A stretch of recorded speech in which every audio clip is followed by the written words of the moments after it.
As you mentioned before, one of your dreams was to make the art center. And I would like to ask you if you can share with us how the idea and the notion of the Lusaka Art Center was evolving. So I remember very, very vividly, 1998, 1999, and in the year 2000, I was in college. And one of my closest friends with whom we've remained so close, we live in Oslo together. Her name is Anawana Haloba, the one who is doing the Livingstone office for contemporary art. When we were younger, back in Zambia, I think there was just a sense, at least this I observed in her, when I look back in retrospect, that we had this attitude that I think we're going to do something more than just being artists. First, we went to a college where we were being educated to become teachers. We were supposed to become art teachers. But it was obvious from that moment that our ambitions transcended beyond just being art teachers. We wanted to be artists as well. And that drove us. And we always would talk about, how about we establish this or that? How about we do establish spaces like little schools? We wouldn't just want to become like teachers in government schools or in private schools, but how about we establish spaces where we can teach as well? So that was an ambition, but never implemented or came to fruition, but maybe it was just planted. So then a few years later, we were both at the academy in Oslo. And during our time at the academy in Oslo, I remember vividly when we would go out to exhibition openings, for example. We would go to well-established spaces, which are sometimes partially financed by the state or sometimes partially financed by private entities. But also we would go to spaces which were run by students or former students who are having like a small room, artist-run space. To me, at least, I would look at that and say, this person was just 2 years ahead of me in the academy, and look what he or she is doing. Running a space, starting or planting a seed that is exhibiting or that is dealing with this aspect of art or that aspect of art. Or to me, that was mind-blowing. It was so eye-opening. I'm like, oh yes, it's possible. I wouldn't just be working hard to establish a studio. I can also work hard to establish a space where there is some kind of an interaction. There is some kind of public and an artist moment of interaction, because I know that every space that is around is maybe appealing to this and that way of working. So if I establish this one, then I'm able to also bring forth a different perspective of sorts. So my ambition to establish a space begins right away when I'm a student, because I know that it's possible. I can see people that are leaving the academy doing it. I was thinking about something in abstract because I hadn't grown the courage yet to consider a physical space. Well, first, you're like, okay, I think I'm capable of doing it, but where? Not yet. And a few years that followed, when we were just about to leave the academy, to graduate from the academy, I had traveled a little bit. I came to Amsterdam visiting a friend of mine. He was at the Rijks Academy. And there as well, I found like this lively kind of art scene, underground, and where you go this way, you go that way, little spaces that are operating, intervening in their own special way in society and making themselves relevant.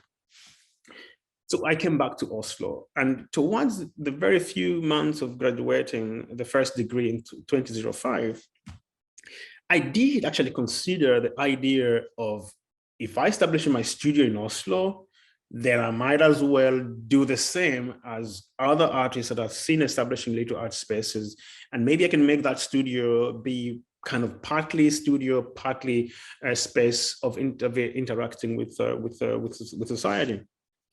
But of course, giving a voice, a different voice. I knew that I was privileged to have had 2 feet in 2 different countries, 1 foot in Zambia, 1 foot here. So I would bring about something that was a kind of unique. So it was a no-brainer to me that was possible, until it hit me that there is a financial component to doing things.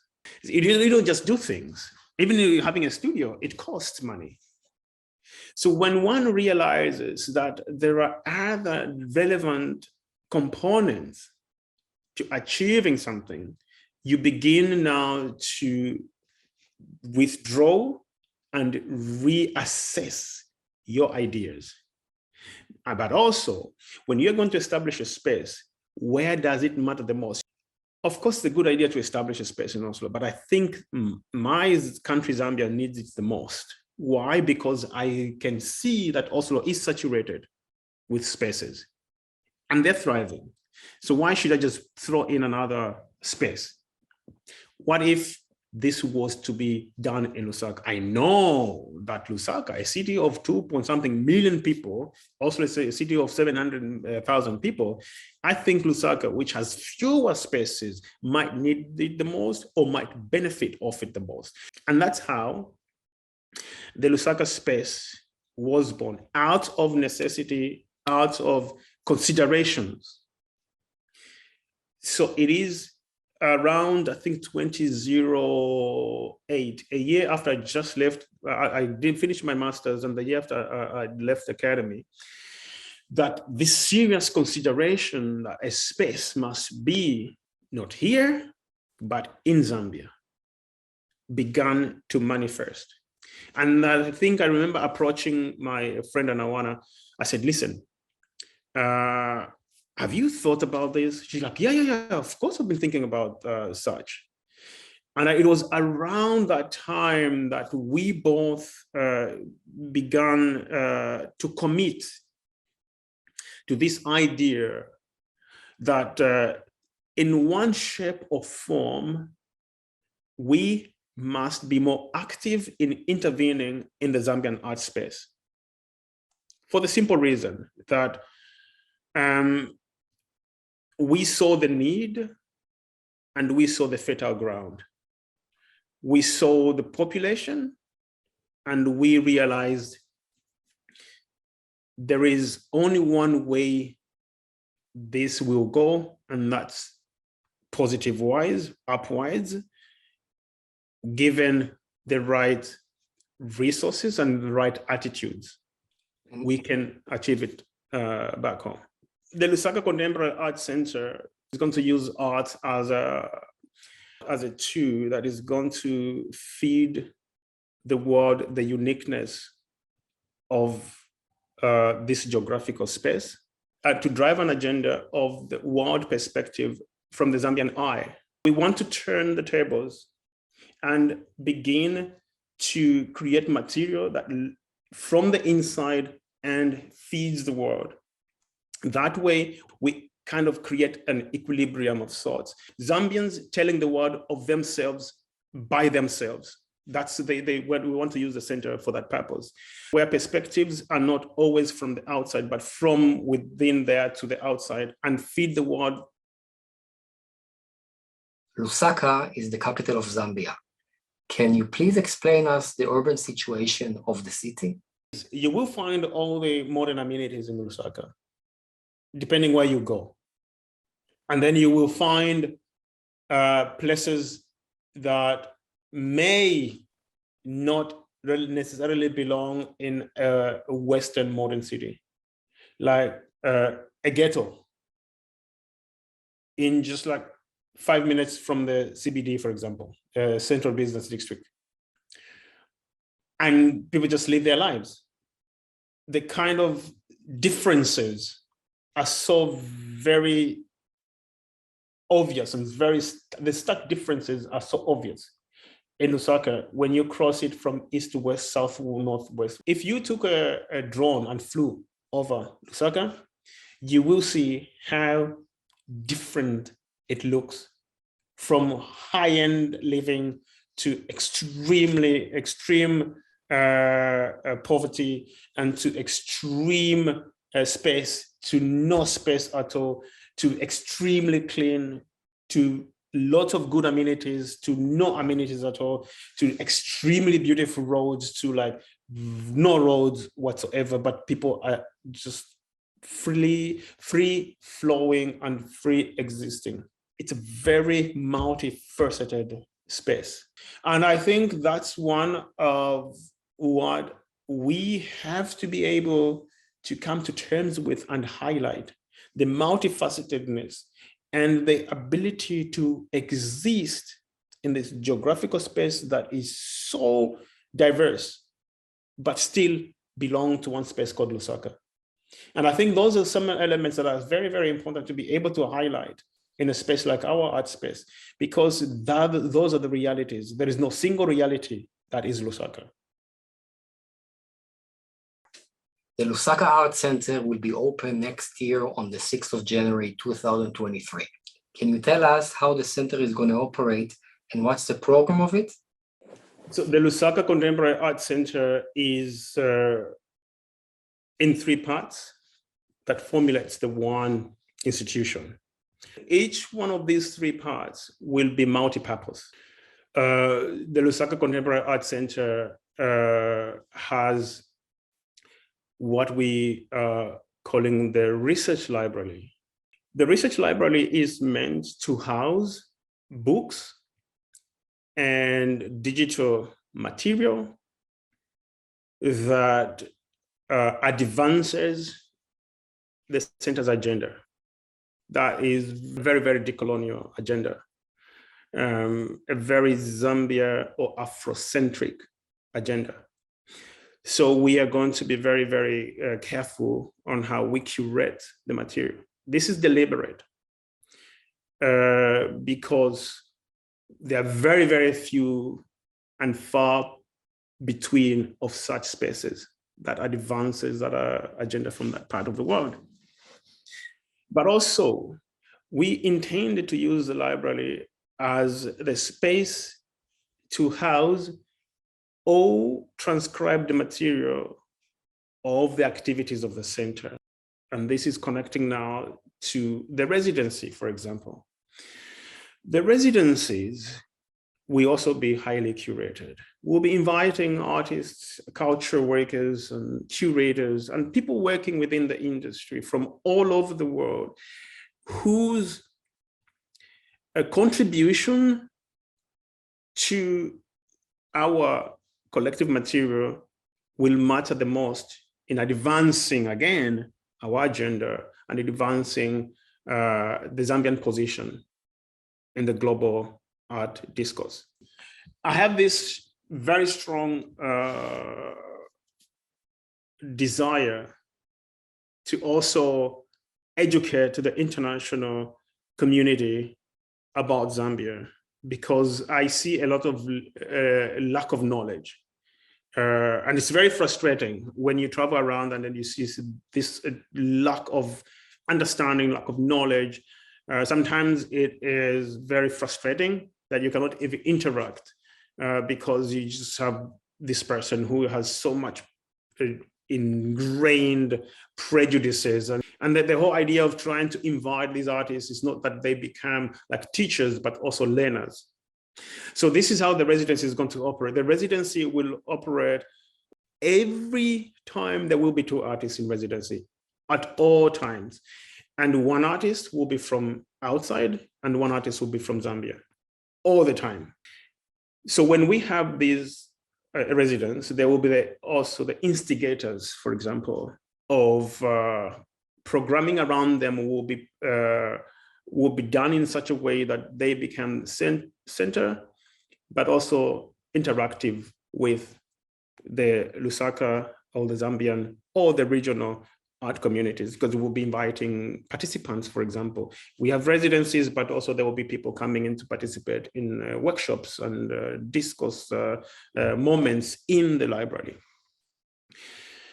So that's the connection. So when we have these residences, everything that happens around them, by them, with them, is transcribed through time into our biannual or annual publications that then becomes part of our library. And that also becomes resource material for those that will come in the future, or for the local artists, or for the local community that desire to understand what it is that is going on in the art center.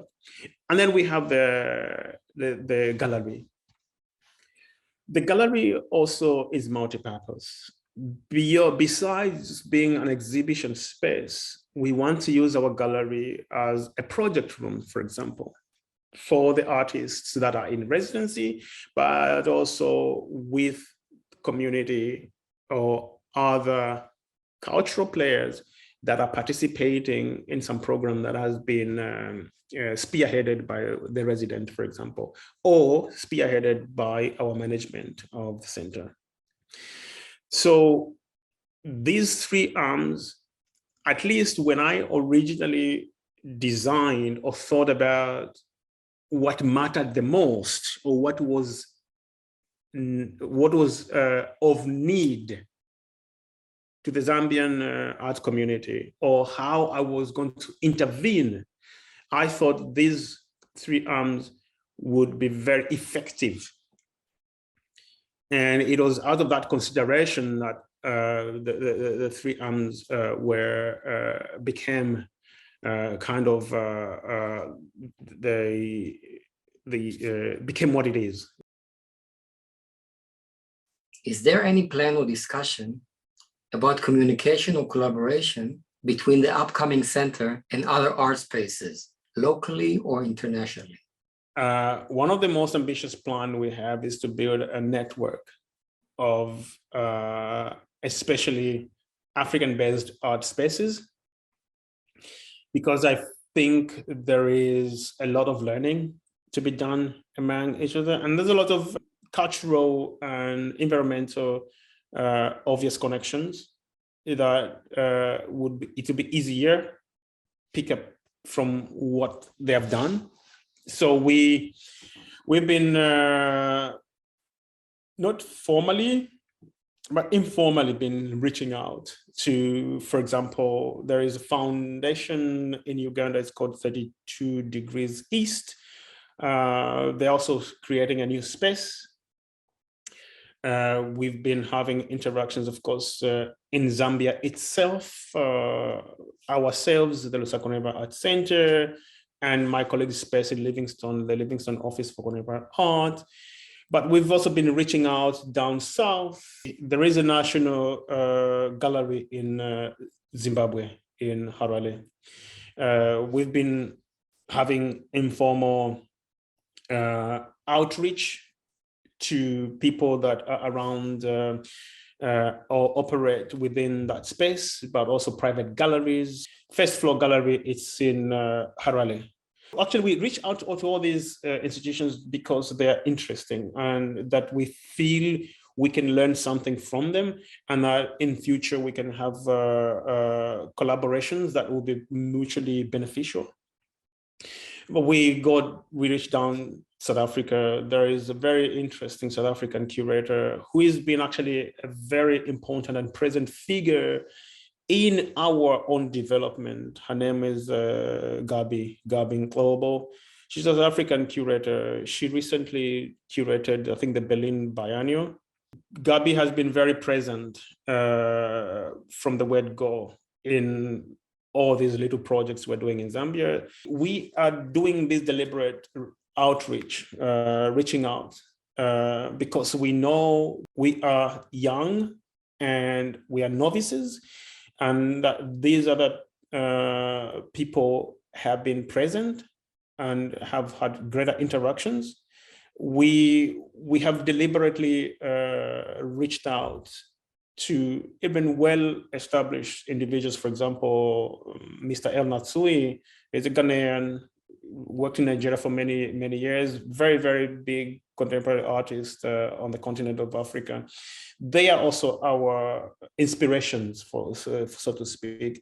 We see them as people we can look up to, and people we can learn from them, and people given a chance cooperate with to kind of, if we were to develop a very successful residency program and the content of it, and we are able, if given a tip, for example, by such established institutions and such established artists that, listen, this person could be interesting, then that will be a source of great pride on our part, that we get to have first-hand information, first-hand tip from well-respected individuals and institutions.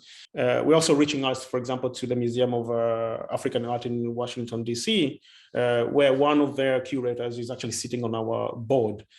So we have to make these deliberate moves to ensure that we have cast our net wide enough to ensure that when we start operations, we are not totally novices, but we have information that kind of grounds us in a certain advantaged position as an institution.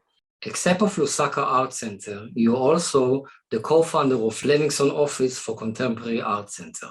Can you tell us how it's evolved and operate? The Livingstone Office for Contemporary Art, we started the process of establishing it a while ago, before 2012, somewhere there.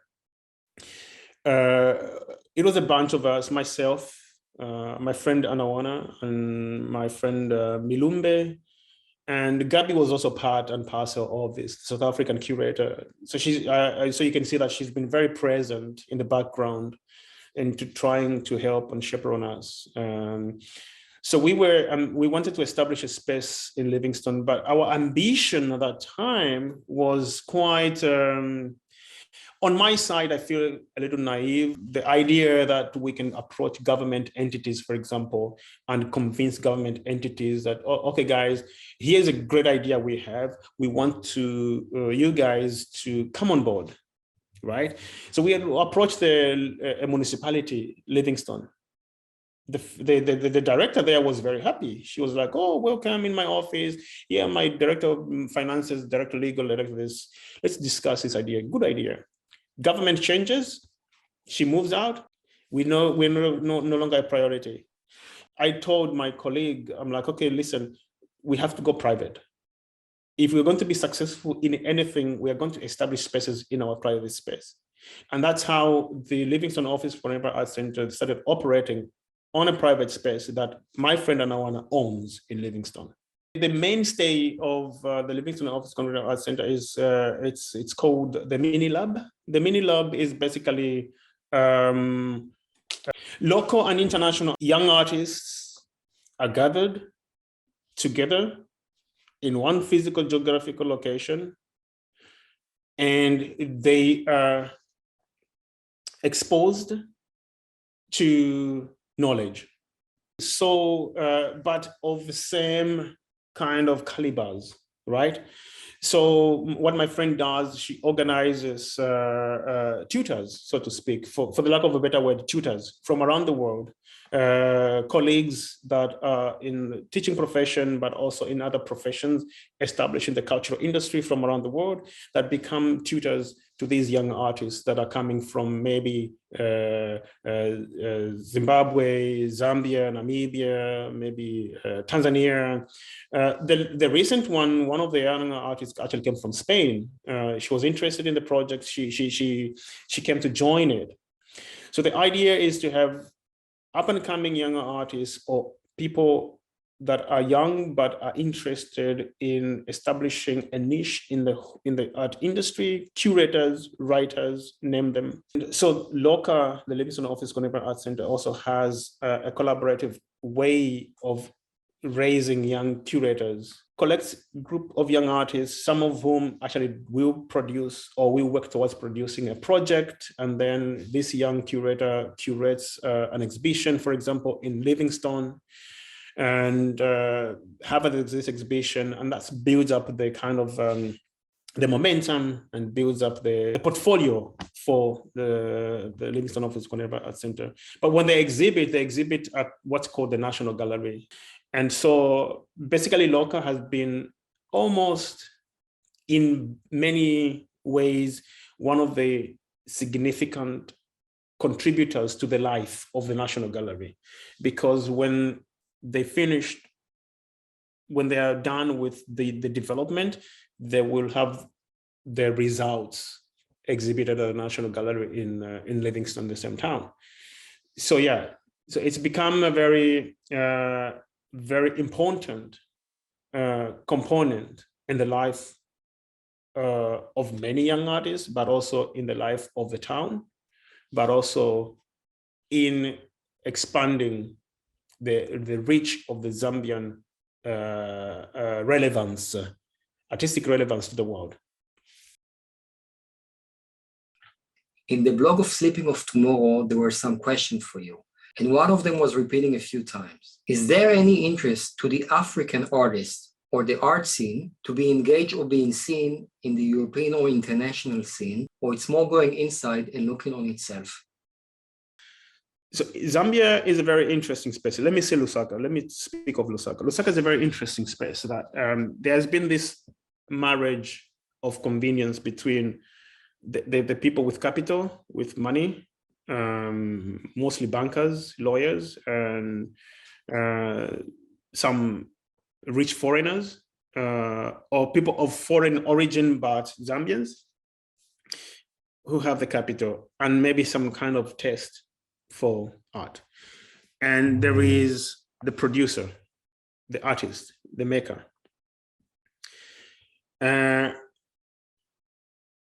And the maker finds, sometimes operating in his studio, a buyer comes, buy an object, buys a piece, goes and hangs it in his place, or creates a collection, builds a collection through the years. There is that direct, and then operators in between comes in and out. There hasn't been much stability when it comes to the middleman, the middle operator, say galleries, so to speak, right? Galleries have come and gone. Galleries have risen and collapsed. And now there is what is called the Zambia National Visual Arts Council. It's a collective. And it has played as a middle institution for many, many years. Very, very static. Nothing changes, nothing goes, nothing transformative, but it exists as a middle space that transforms from the studio, private studio, through that space into the collector's hands. Other players have come in that have decided we are going to take a step further. We are going to be educational. We are going to be provide a space of intellectual awakening among artists, or some kind of that kind of interventionist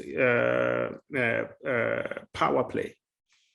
They've come in. Some of them have managed to live long enough to have had an impact. Some of them have folded. I think there is, yes, a desire to be present in the most established, right, art environment. Journals, for example, when you read journals, art newspapers, art magazines globally, what pops up the most is what would consider the Western art scene.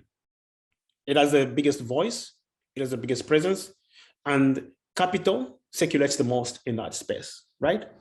So it is obvious that there will be that natural desire that I want part of this. I want to be part of this because I want to benefit from this.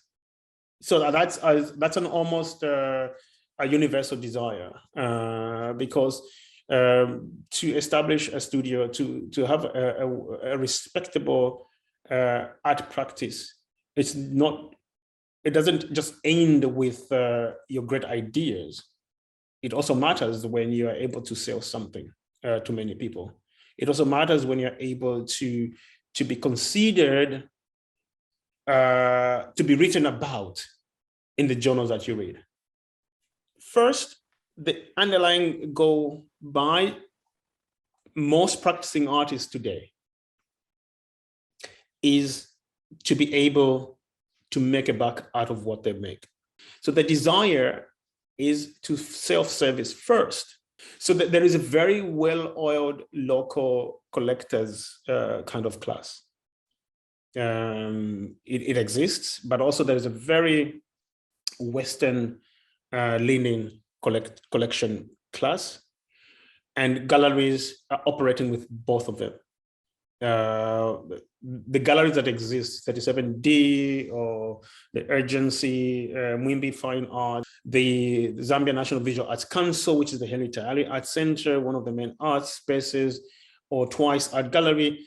There is an established in Zambian indigenous collectors that collect work for both their private consumption or for their businesses, of their galleries that they're opening privately. Because there's a lot of this, in the last few years, there's been all these inverted commas rich people have been also wanting to establish their own galleries that are private galleries, in which they share their collections with friends and families, and sometimes they opening them up to the public once in a while. And a lot of them in locals, like Zambians, which is very good. And which I consider to be a very good trend, because that also will open up to younger collectors. So I would like to say thank you for Victor for joining us today for this talk. Thank you. It's been a privilege to talk to you about this. And thank you for joining us. If you are interested to see and hear previous talks and discussions, go to the blog of Sleeping for Tomorrow or register for our newsletter for more updates.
We are now almost 2.5 years from the time of the beginning of Corona.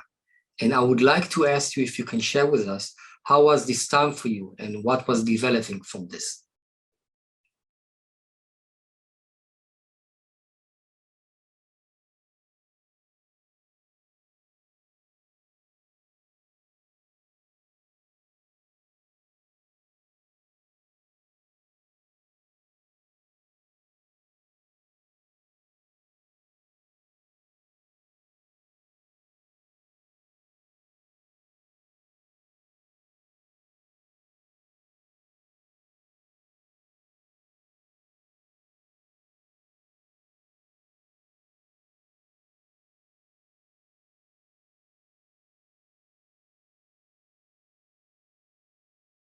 I would like to ask, what was the situation in Zambia in the time of the Corona, and what was your experience from this?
As you mentioned, you had the dream of the art center.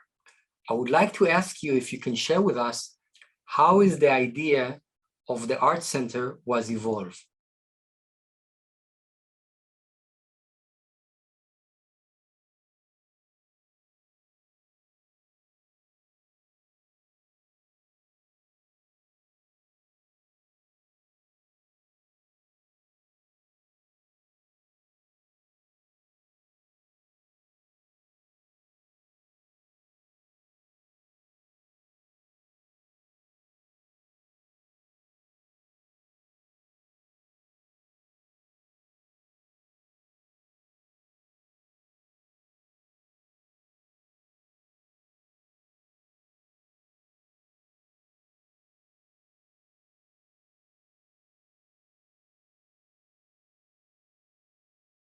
Except of Lusaka Art Center, you also the co-founder of Livingstone Office for Contemporary Art. And I would like to ask you if you can tell us how this idea was evolving and how it is operating.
Is there any plan or discussion?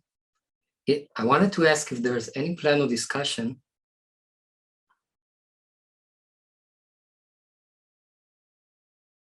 about communication or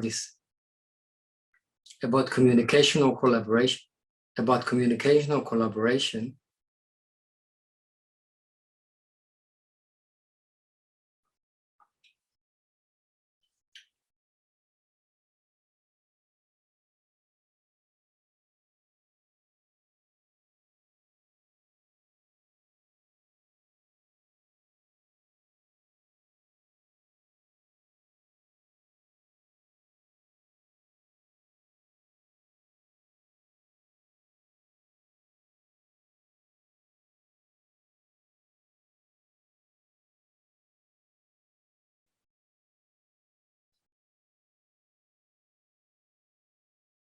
local or internationally? Local or international? Local or international? Local or international? עוד פעם. Is there any plan or discussion concerning collaboration or is there any plan or discussion? Is there any plan or discussion